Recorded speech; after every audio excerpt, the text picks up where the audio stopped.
जय हिंद। नमस्कार दोस्तों और मेरे प्यारे मित्रों, आप सब लोग कैसे हैं। आशा करते हैं कि आप सब लोग बहुत अच्छे होंगे और अपने विभिन्न प्रतियोगिता परीक्षाओं की तैयारी में आप सभी भाई बहन लोग अच्छे से लगे होंगे।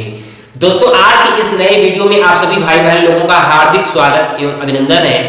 दोस्तों, आज के इस वीडियो में हम लोग बोर्ड में पूछे जाने वाले पवने से संबंधित महत्वपूर्ण पॉइंट को देखेंगे जो हमारे प्रतियोगिता परीक्षाओं में हमसे पूछे जाते हैं।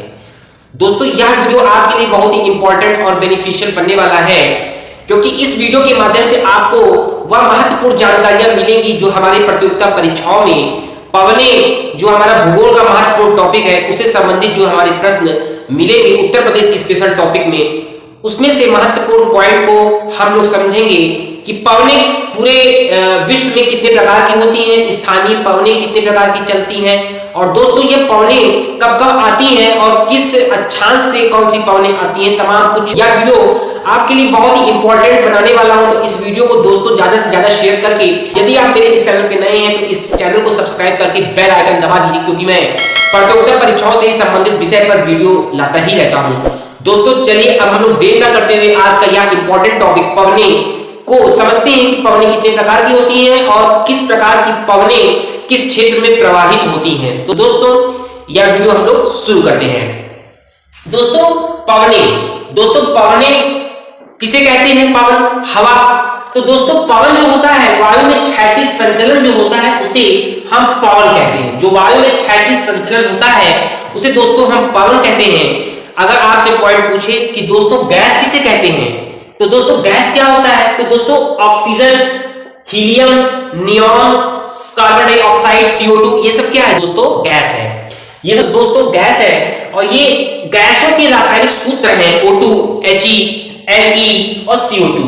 दोस्तों इसके बाद यदि आपसे प्रश्न आए कि दोस्तों वायु किसे कहते हैं, वायु क्या होता है, तो दोस्तों गैसों के समूह को वायु कहते हैं। गैसों के जो समूह होते हैं उसे दोस्तों हम वायु कहते हैं।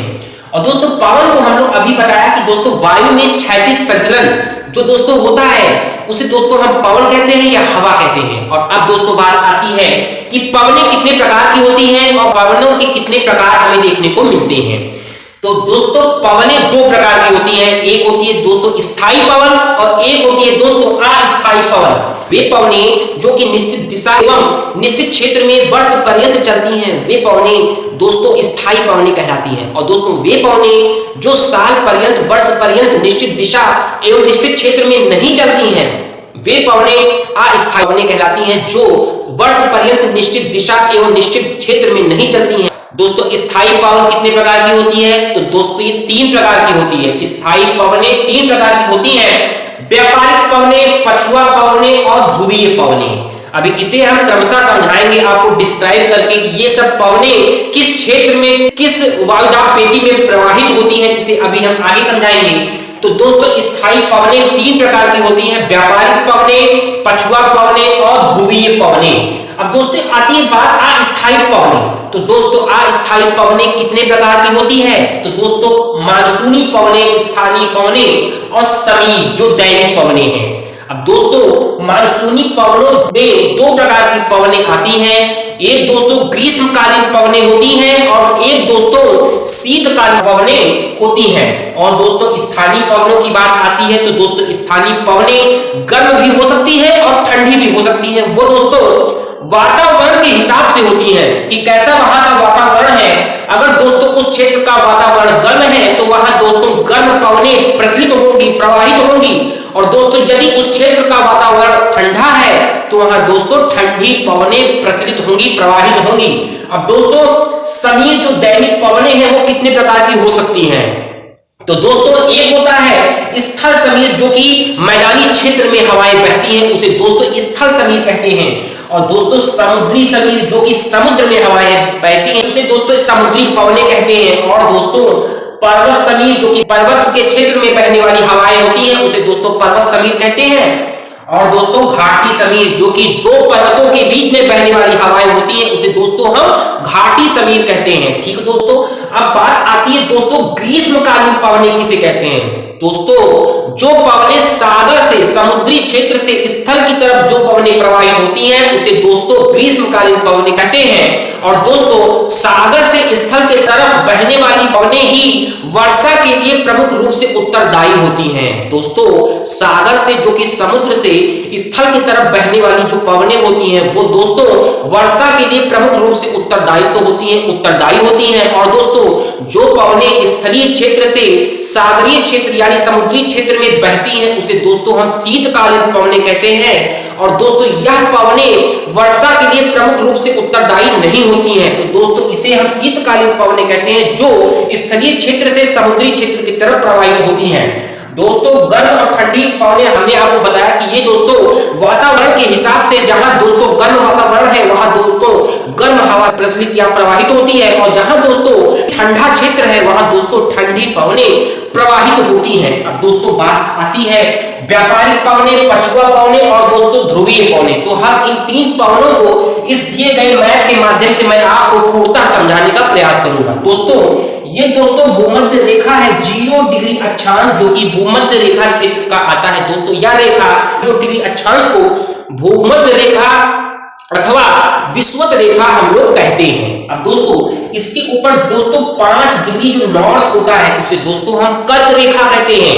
भूमध्य रेखा के 5 डिग्री नॉर्थ में कर्क रेखा है और दोस्तों 5 डिग्री साउथ में मकर रेखा है। और दोस्तों भूमध्य रेखा से कर्क रेखा और मकर रेखा के बीच में विषुवत रेखीय निम्न वायुदाब पेटी पाई जाती है। विषुवत रेखीय निम्न वायुदाब पेटी जिसे हम डोल ड्रम के नाम से भी जानते हैं। दोस्तों अब मैं आपको फिर से बता रहा हूं, दोस्तों वर्ल्ड के मैप में, गोल के मैप में 0 डिग्री अक्षांश को भूमध्य रेखा एवं विषुवत रेखा कहते हैं। और दोस्तों भूमध्य रेखा के 5 डिग्री नॉर्थ जिसे हम कर्क रेखा कहते हैं और दोस्तों 5 डिग्री साउथ जिसे हम मकर रेखा कहते हैं। भूमध्य रेखा से कर्क रेखा और मकर रेखा के बीच का क्षेत्र विषुवत रेखीय निम्न वायुदाब पेटी अथवा डोल ड्रम के नाम से जाना जाता है। अब दोस्तों आता है बात 30 डिग्री नॉर्थ और 35 डिग्री नॉर्थ को किस वायुदाब पेटी के नाम से जाना जाता है। तो दोस्तों जो भूमध्य रेखा के 30 डिग्री नॉर्थ और 35 डिग्री नॉर्थ को उपोष्ण उच्च वायुदाब पेटी के नाम से जानते हैं। उपोष्ण उच्च वायुदाब पेटी के नाम से हम जानते हैं। 30 डिग्री से 35 डिग्री के बीच में उपोष्ण उच्च वायुदाब पेटी पाई जाती है। और दोस्तों 60 डिग्री नॉर्थ से 65 डिग्री नॉर्थ के मध्य में दोस्तों उपध्रुवीय निम्न वायुदाब पेटी पाई जाती है। दोस्तों 0 डिग्री से 60 डिग्री नॉर्थ से 65 डिग्री नॉर्थ के बीच में उपध्रुवीय निम्न वायुदाब पेटी पाई जाती है जो कि 60 डिग्री नॉर्थ से 65 डिग्री नॉर्थ में होती है। इसी प्रकार से दोस्तों नीचे भी हम देख सकते हैं दोस्तों 30 डिग्री साउथ से 35 डिग्री साउथ में उपोष्ण उच्च वायुदाब पेटी पाई जाती है। और दोस्तों 60 डिग्री साउथ से 65 डिग्री साउथ में उपध्रुवीय निम्न वायुदाब पेटी पाई जाती है। जैसे दोस्तों ऊपर होता है वैसे ही सेम दोस्तों नीचे भी होता है, वही नाम होता है, लेकिन उसका 30 डिग्री नॉर्थ और 30 डिग्री साउथ उसकी दिशा अलग है, लेकिन दोस्तों नाम वही सेम है, उपोष्ण उच्च वायुदाब पेटी। उपोष्ण उच्च वायुदाब पेटी ऊपर नॉर्थ में भी पाई जाती है और दोस्तों वही पेटी साउथ में भी पाई जाती है। अब दोस्तों बात आती है कि व्यापारिक पवनें कहां प्रवाहित होती हैं। तो दोस्तों उपोष्ण उच्च वायुदाब पेटी से उपोष्ण उच्च वायुदाब पेटी, चाहे हम नॉर्थ की बात करें और चाहे हम साउथ की बात करें, उपोष्ण उच्च वायुदाब पेटी से विषुवत रेखीय निम्न वायुदाब पेटी की तरफ बहने वाली हवाएं व्यापारिक पवनें कहलाती हैं। दोस्तों यहां देखिए आप, वे पवनें जो उपोष्ण उच्च वायुदाब पेटी से विषुवत रेखीय निम्न वायुदाब पेटी के बीच 30 डिग्री से 5 डिग्री 30 डिग्री से 5 डिग्री यानी कि कर्क रेखा तथा मकर रेखा से विषुवत रेखा की तरफ चलती है उसे दोस्तों हम व्यापारिक पवनें कहते हैं। अब दोस्तों बात आती है कि पछुआ पवनें हम किसे कहते हैं। तो दोस्तों पछुआ पवनें उपोष्ण उच्च वायुदाब पेटी से उपध्रुवीय निम्न वायुदाब पेटी की तरफ बहने वाली हवाएं पछुआ पवनें कहलाती हैं। तो दोस्तों यहाँ आप देखिए उपोष्ण उच्च वायुदाब पेटी से उपध्रुवीय निम्न वायुदाब पेटी की तरफ बहने वाली जो हवाएं होती हैं उसे दोस्तों हम पछुआ पवनें कहते हैं। दोस्तों ध्रुवीय पवनें उपध्रुवीय निम्न वायुदाब पेटी से उपध्रुवीय निम्न वायुदाब पेटी से दोस्तों ध्रुवीय उच्च वायुदाब पेटी के मध्य उपध्रुवीय निम्न वायु दाब पेटी से ध्रुवीय उच्च दाब पेटी के मध्य में जो हवाएं बहती हैं उसे दोस्तों ध्रुवीय पवनें कहते हैं। उपध्रुवीय निम्न वायु दाब पेटी से एवं ध्रुवीय उच्च वायु दाब पेटी के मध्य में जो पवनें प्रवाहित होती हैं उसे दोस्तों हम ध्रुवीय पवनें कहते हैं। हमेशा जो पवनें होती हैं वो दोस्तों उच्च वायु दाब से निम्न वायु दाब की तरफ जाती हैं। 40 डिग्री अक्षांश को क्या कहते हैं, तो पेपर में पूछा जा सकता है कि दोस्तों 40 डिग्री अक्षांश को क्या कहा जाता है। तो दोस्तों 40 डिग्री अक्षांश को गरजता चालिसा हम लोग कहते हैं। दोस्तों 40 डिग्री अक्षांश को गरजता चालिसा कहा जाता है। और दोस्तों 50 डिग्री अक्षांश को हम भयंकर 50 के नाम से जानते हैं। अगर हमसे पूछा जाए कि दोस्तों अक्षांश 50 डिग्री यानी 50 डिग्री अक्षांश पर कौन सी पवनें बहती हैं, तो दोस्तों भयंकर 50 50 डिग्री अक्षांश पर बहने वाली हवाएं हैं जिसे हम भयंकर 50 के नाम से जानते हैं। और दोस्तों 60 डिग्री अक्षांश पर कौन सी पवनें बहती हैं अगर आपसे पूछे तो दोस्तों उसे चीखता काठा के नाम से हम जानते हैं। जब भी आपसे एक प्रश्न पूछा जाए कि दोस्तों 60 डिग्री अक्षांश पर कौन सी पवनें प्रचलित है प्रवाहित हैं, तो दोस्तों वहां चीखता काठा नाम की पवनें उसे कहते हैं। 60 डिग्री अक्षांश पर बहने वाली जो पवनें हैं उसे दोस्तों